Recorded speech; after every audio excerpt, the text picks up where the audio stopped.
Hello, c'est HR, votre chroniqueur. Alors vous avez vu, j'ai mis la casquette, donc forcément nous allons faire un voyage dans le temps. Là nous allons remonter en 1992, date où est sorti le film Les Pilleurs.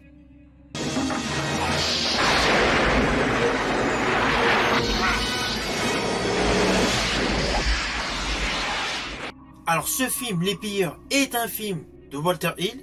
Walter Hill est un faiseur de bons films d'action, mais surtout qui a la particularité de faire des mélanges de genres dans ses films, car la majorité de ses films, qui sont des polars, des suspens, ont une ambiance western. Pour la majorité de ses films, on peut retransposer l'histoire dans un western. C'est la grande particularité de Walter Hill. Et justement, c'est ce que nous allons découvrir avec Les Pilleurs. Mais avant cela, n'oubliez pas, si vous n'êtes pas abonné, pensez à le faire, pensez à la petite cloche pour les notifs. Let's go! Mais on n'a pas besoin des flics! Mais t'es cinglé! Et si vraiment il y a tout ce butin, moi il me le faut! Tu veux savoir pourquoi ils diront rien à la police? Parce qu'ils ont trouvé quelque chose. Bill Paxton. McDonald, cette fois on est embringué à fond! Ice-T. Là maintenant on rigole plus, on a passé le point de mon retour! William Sadler. Tu sais, Vincent, je vois pas très bien comment on va s'en tirer sans dégâts. Et Ice Cube. C'est la grande démerde, faut prendre ce qui est à vous! Quand on franchit la ligne, quelquefois, on ne peut plus faire demi-tour. D'abord, qu'est-ce que vous foutez par ici, vous, les blancs? C'est de l'or. Putain, c'est de l'or. Alors ce film de Walter Hill, malgré donc le côté donc très spectaculaire, très gunfight, il a un côté intimiste car la majorité du film se déroule dans un immeuble. Qui plus est, dans un quartier désaffecté. D'un certain côté, on pourrait comparer l'effet de style global de ce film à Alamo. Oui, évidemment, c'est une figure de style. Car, en fait, il y a quelques protagonistes à l'intérieur d'une pièce et beaucoup de protagonistes extérieurs qui veulent rentrer dans cette pièce. Bien évidemment, nous allons voir ensemble le pitch de base. Alors, au début de ce film, nous suivons deux pompiers en intervention. Les pompiers sont respectivement interprétés par Bill Paxton et William Sadler. Ils sont dans un immeuble en flammes, dans l'Arkansas. Là, lors de leur intervention, ils rencontrent un vieil homme. Un vieil homme qui a apparemment des remords. Celui-ci leur donne une carte au trésor indiquée où se trouve justement le produit d'un vol effectué dans une église près de 50 ans plus tôt, avant de se suicider. Naturellement, nos deux pompiers décident d'aller vérifier sur place si ce fameux trésor existe. Et tandis qu'ils arrivent sur le site, c'est-à-dire donc un vieux bâtiment donc dans une zone désaffectée, ils assistent par mégarde à une confrontation de criminels. Alors ne vous inquiétez pas, je n'irai pas plus loin sur les lignes scénaristiques, vous me connaissez, je ne spoil pas. Mais voilà, sachez qu'en fait ces deux pompiers se retrouvent donc dans cet immeuble isolé, dans une zone désaffectée, avec autour d'eux des membres de gangs, des trafiquants. Naturellement, ces gangs estiment que c'est leur territoire et ils se demandent pourquoi ces deux individus sont là, surtout qu'ils ont assisté à quelque chose. D'ailleurs, dans un premier temps, ces fameux gangs les prennent pour des policiers. De ce fait, il y a beaucoup de quiproquos en termes scénaristiques au début de ce film. Sans oublier, bien naturellement, cette fameuse chasse au trésor. Trésor qui se trouve initialement, du coup, dans un bâtiment désaffecté. Qui dit bâtiment désaffecté, dit naturellement SDF. Voilà. Vous voyez, il y a plusieurs arcs narratifs qui se dégagent de ce film. Il y a le côté criminel, il y a le côté SDF qui veut s'en sortir, et il y a le côté des deux pompiers au profil différent dans l'adversité, qui veulent récupérer le trésor et s'en sortir. Ce sera notre plan. Dans ce lieu désert, On va le trouver, cet or. Moi je vais te dire, je le renifle. certains viennent prendre ce qui n'est pas à eux. Alors comme à l'accoutumée, dans ces films, Walter Hill a toujours des scènes d'action percutantes. Et justement, celui-ci, c'est à nouveau un polar urbain percutant. Il y a pléthore de scènes d'action, il y a pléthore de gunfight, mais malgré tout, il y a un suspense haletant. Car naturellement, nous sommes dans un huis clos.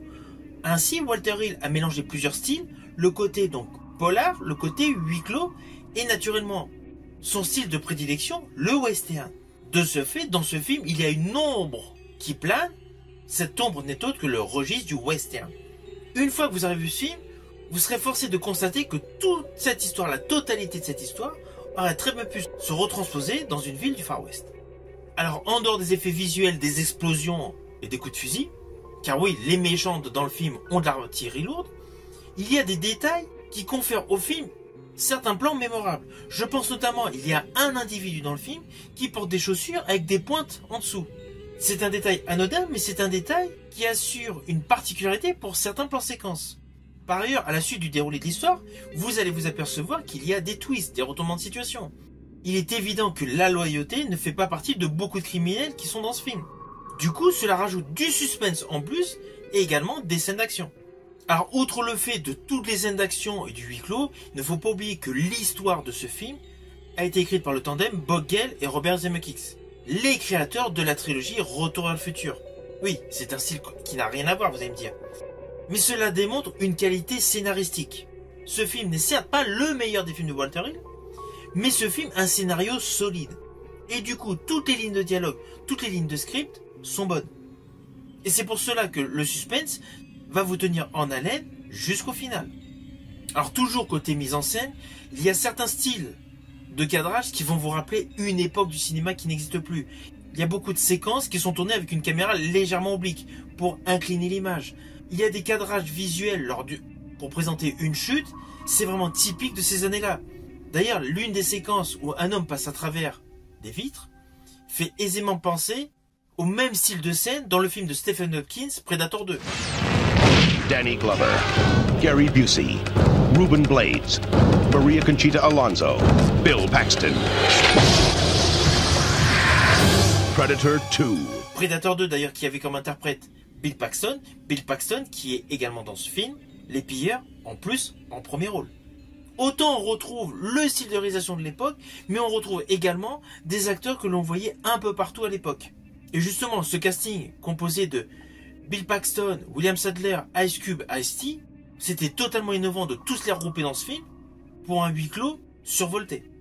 Car n'oublions pas que le style de huis clos n'est pas le style de prédilection de Walter Hill. Il n'a qu'à regarder sa filmographie en commençant par Sans retour, Extrême préjudice, Double détente, Dernier recours, 48 heures de plus, voilà. Walter Hill n'est pas du tout habitué au huis clos.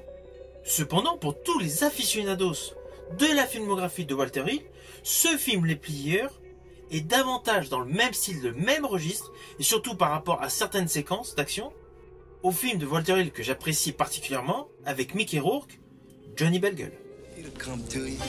I'm gonna take him out big when the time gets right. You really think you're gonna get even with me? You got a shot at a better life. You can't just throw that away. I don't think you know what you're messing with. Sure I do. Johnny. Ce film est un pur produit de film d'action des années 90. Et justement, toute la qualité photo et la manière dont le film est monté, cela reste aujourd'hui une capsule temporelle de cette époque du cinéma. Rien que pour les effets de style qui sont tous regroupés dans ce film, tous les effets de style des années 90 se retrouvent dans ce film, rien que pour cela vaut le coup d'œil de le découvrir. Et je rajouterai que de toute manière, un film réalisé par Walter Hill est toujours un film à découvrir. Bill Paxton, McDonald, cette fois on est embringué à fond. Ice-T, Là maintenant on rigole plus, on a passé le point de Morteau. William Sadler Tu sais, Vincent, je vois pas très bien comment on va s'en tirer sans dégâts. et Ice Cube. C'est la grande démerde, faut prendre ce qui est à vous. Quand on franchit la ligne, quelquefois, on ne peut plus faire demi-tour. D'abord, qu'est-ce que vous foutez par ici, vous, les blancs? C'est de l'or. Putain, c'est de l'or. Les Alors au final, c'est un film que je vous invite à découvrir. Vous pouvez le voir par le biais de DVD ou Blu-ray. D'ailleurs, récemment, il a été remasterisé. Ou tout simplement, vous pouvez le découvrir par le biais de plateformes de streaming. Je pense principalement à Canal+. Si ma vidéo vous a plu, n'oubliez pas, petit pouce vers le haut, pensez au partage. Quant à moi, je vous dis à bientôt pour une prochaine vidéo.